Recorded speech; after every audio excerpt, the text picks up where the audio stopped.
Diesel was not in the best of moods. After he had played a trick on Fergus that he was no longer the pride of the cement works, the Fat Controller had caught him out and had sent Diesel to work at the smelters. Diesel hated every single moment of it. The Ironworks brothers Ari and Bert didn't make things easier for him. Diesel was pleased when his work at the smelters had come to an end. The Fat Controller immediately sent him back to the other railway in disgrace. But this time, when Diesel came back to the mainland, he did not get the usual homecoming he expected.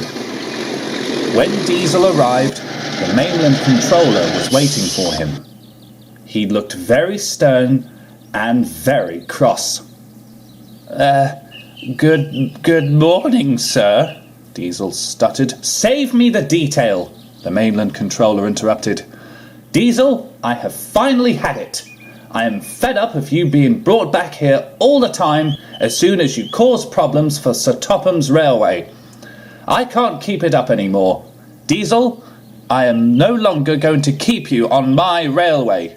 You can find somewhere else to live as far as I'm concerned."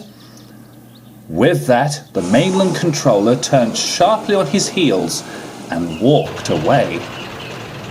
At first, Diesel didn't seem to care, until the realization kicked in. Now he didn't have a home. Sodor didn't want him. The mainland didn't want him. Diesel didn't know what to do.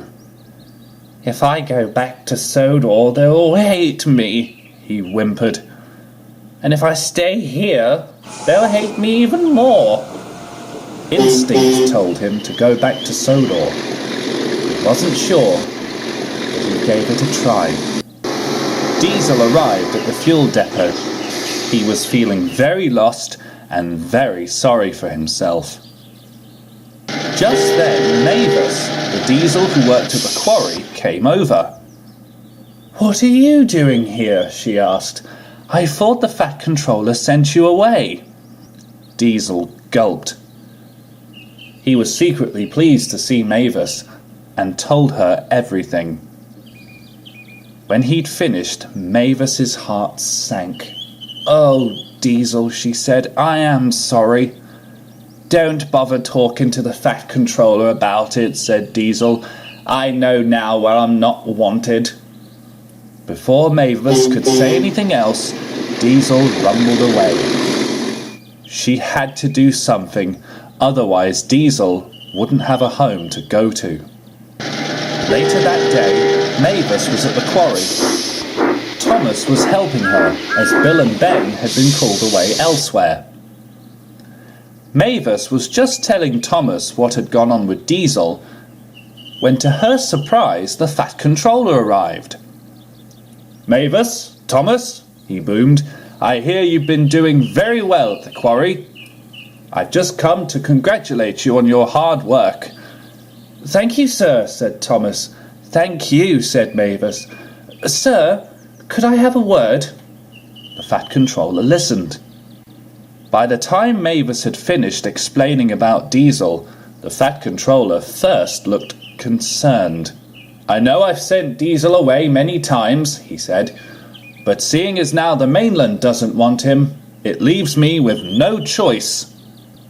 What he said next made Thomas very shocked. But Mavis smiled. She knew that Diesel was going to have some good news finally come his way. A few days later, Mavis was resting in her shed at the quarry when a horn sounded. Diesel backed into the shed next to her. "You're looking happier," said Mavis. "The Fat Controller has made me a Northwestern engine," Diesel beamed. "I know," said Mavis. She gave a knowing smile. Diesel gasped. "You did this for me?" "Of course I did," said Mavis. "We're Diesels. We should look out for each other just as the steam engines do." Diesel felt very happy. Diesel is still a devious engine because he's that sort. And he does have moments where he's still mischievous and often causes trouble for the engines. But considering the fact that he was saved from the other railway and now a Northwestern engine, Diesel is secretly happy that he finally has a railway he can call home.